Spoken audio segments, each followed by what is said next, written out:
T'es un homme qui souhaite développer son physique, se sentir mieux dans sa peau, détruire ses complexes. Mais le problème qui t'empêche d'atteindre cet objectif, c'est ton manque de temps, t'es trop débordé, par le travail ou ta vie sociale, ainsi que le manque de clarté, tu sais pas clairement comment et dans quel ordre tu dois faire les choses. T'as déjà entendu des conseils vagues et du type entraîne-toi dur, mange beaucoup de protéines, dors beaucoup, mais t'as jamais reçu de plan clair, t'expliquant étape par étape quoi faire pour atteindre le physique que tu désires. Eh bien c'est ce que je m'apprête à te partager dans cette vidéo. Un guide complet te permettant d'y voir plus clair.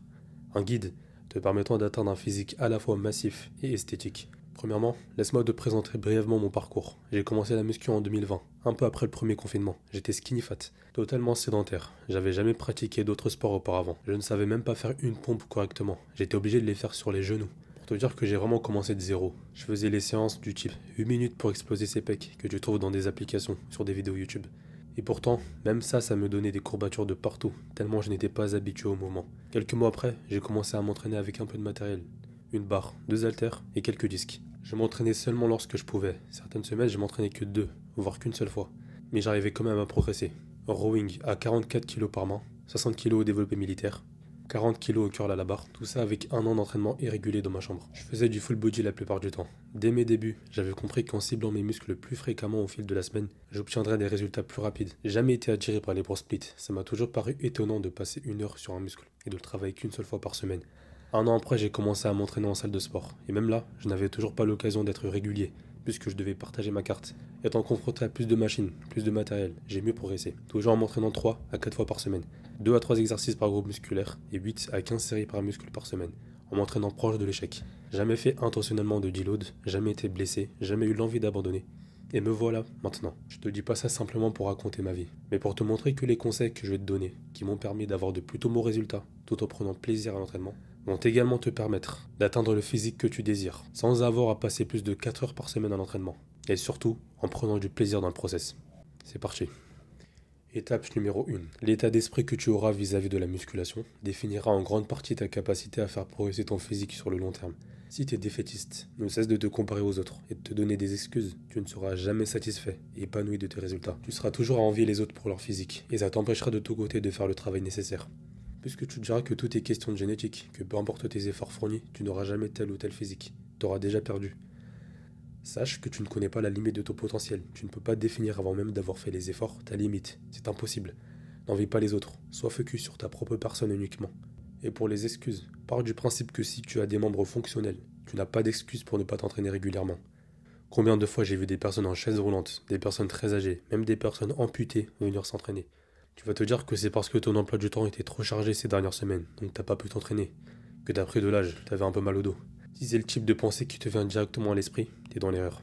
Car en réalité, il y avait une solution, et t'as choisi celle qui était plus simple, abandonner. Je vis dans la réalité, je sais bien qu'à part de familles qui travaillent, le 35 ans n'aura pas les mêmes disponibilités qu'un étudiant en vacances qui vient de passer son bac. Mais sache que peu importe ton état, la solution n'est jamais l'abandon. Tu peux très bien progresser avec 2 séances par semaine d'au moins 40 minutes. Ne te dis pas que tu ne peux pas, tu peux t'adapter. Et si jamais t'as déjà abandonné à un moment donné l'entraînement, dis-toi que c'est totalement ta faute. Remets l'entière responsabilité sur ta personne. Maintenant, est-ce que c'est grave? Non. Tu dois juste te remettre au travail. Mais admets que tu es responsable. Et avance sans te donner d'excuses. Bon, fini de faire le motivateur, c'est pas trop mon truc. Rentrons dans le côté pratique. C'est bien d'avoir une bonne mentalité, mais si tu fais n'importe quoi à l'entraînement, ça sera pas suffisant. Quel split tu dois faire? Quel volume par groupe musculaire tu dois avoir? Combien d'exos réaliser? Avant même de commencer, je te le dis cash, je ne vais pas te donner de réponse précise, exacte, car c'est impossible. J'aurai besoin de te connaître personnellement, ton contexte d'entraînement, tes préférences, pour être vraiment exact.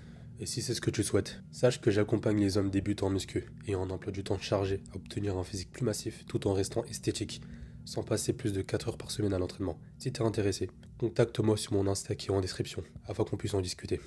Cependant, je vais quand même te donner des indications, des fourchettes qui t'aideront à avoir une idée de ce que tu dois faire dans tes séances. Premièrement, quel split choisir? La question que tu dois te poser en amont, c'est combien de fois je dois cibler mes muscles par semaine afin d'avoir les meilleurs résultats? La réponse, aussi fréquemment que possible. Plus tu cibles tes muscles fréquemment, mieux c'est. Et quel split te le permet? Un bro split, push-pull leg, upper lower ou full body? Je te recommanderais toujours de te diriger vers un full body ou un upper lower. Car en plus d'avoir plus de fréquences, t'as également plus de repos, plus d'opportunités de progression. Tu vas peut-être te dire que le problème de ces splits, c'est que les séances sont trop longues, que tu ne pourras pas cibler chaque muscle avec assez d'intensité. Ça c'est parce que tu pars du principe que tu dois faire du 4x12 sur chaque exercice. Ce qui nous amène à la question du volume. Quel volume avoir? Est-ce que tu dois vraiment faire 30 séries par groupe musculaire par semaine? Loin de là.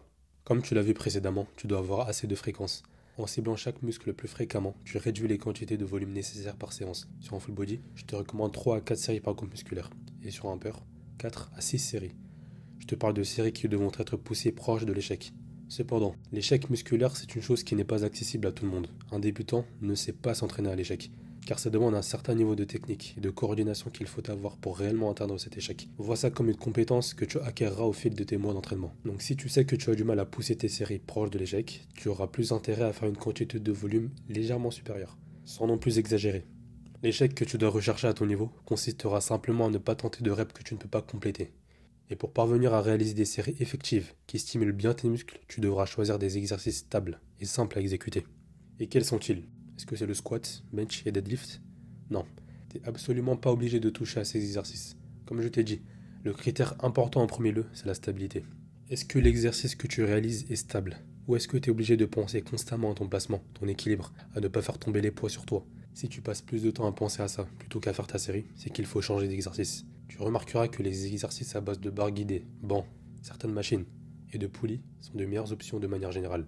Ensuite, un autre critère important, c'est ta préférence. Si tu aimes faire un exercice, tu arrives à l'exécuter et à progresser dessus, t'as aucune raison de l'arrêter, même si on te dit qu'il n'est pas optimal. Tant qu'il te donne des résultats, et surtout que tu prends plaisir à l'exécuter, c'est l'essentiel. Personnellement, je trouve que les élévations latérales debout avec halter sont une mauvaise idée, en raison du manque de stabilité et de la difficulté de garder une exécution similaire au fil des séries. Mais si de ton côté tu aimes les faire, et tu sais les faire, ne cherche pas à les changer, la préférence est très importante, car c'est elle qui te permettra de faire de tes entraînements un plaisir, plutôt qu'une corvée. Maintenant on passe à la prochaine étape, quel est le nombre d'exercices à réaliser? Alors ça dépend grandement de ton niveau et de tes objectifs. Je pars du principe que si tu es débutant, qui a moins de 3 à 4 ans d'entraînement assidus, et que tu souhaites vraiment maximiser ton potentiel physique, tu feras 1 à 3 exercices par groupe musculaire par séance. 3 pour les muscles que tu veux vraiment prioriser et 1 à 2 pour le reste. Et si tu es en upper lower, tu vas élargir la fourchette. 1 à 4 exercices par groupe musculaire. 3 à 4 pour la partie que tu souhaites vraiment maximiser et toujours 1 à 2 pour le reste. Bien sûr, tu vas varier le nombre d'exercices en fonction du muscle en question. Si on parle de mollets, un exercice suffira amplement. Mais si on parle des pecs, dorsaux, trapèzes, ce sera différent. Tu auras un grand intérêt à multiplier les angles pour ne pas développer de points faibles. Car de mon côté, j'avais commis l'erreur de trop simplifier mon entraînement. Je pensais qu'il suffisait de devenir fort sur un exercice en particulier et deviendrait énorme sur une partie du corps. Par exemple, prends le rowing bûcheron avec halter. Un mouvement excellent, ultra complet, qui cible l'ensemble des muscles de la chaîne postérieure. Mais est-ce qu'il est suffisant à lui seul pour obtenir un dos large et épais?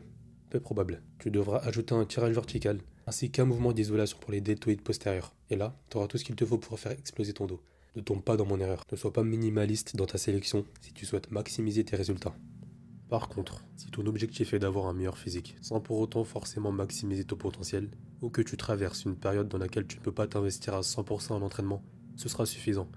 Au bout du compte, c'est relatif à ton objectif et à ta disponibilité du moment. Maintenant que tu as tout ça en place, il faudra que tu saches comment progresser. Quand est-ce qu'il faut ajouter des poids et des reps?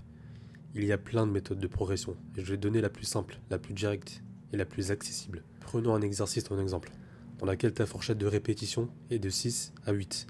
Tu n'es capable que de ne faire 6 séries correctes, imaginons à 60 kg. Tu resteras donc avec ce poids, jusqu'à être capable de faire 8 reps correctes. Une fois atteint ce niveau, tu pourras désormais augmenter la charge. Une charge avec laquelle tu ne pourras pas dépasser 6 reps, et ainsi de suite. Tu appliqueras le même raisonnement sur les autres exercices. Voilà, globalement j'ai fait le tour de tout ce que tu dois savoir pour garder une motivation constante pour l'entraînement, structurer ton programme et ainsi progresser en prenant plaisir à t'entraîner. Et si tu as besoin d'aide supplémentaire, n'hésite pas à me contacter en DM sur mon Insta, sur lequel je suis beaucoup plus actif. Et si tu souhaites recevoir un programme personnalisé totalement adapté à ta personne, clique en description. Tout cela étant dit, à la prochaine.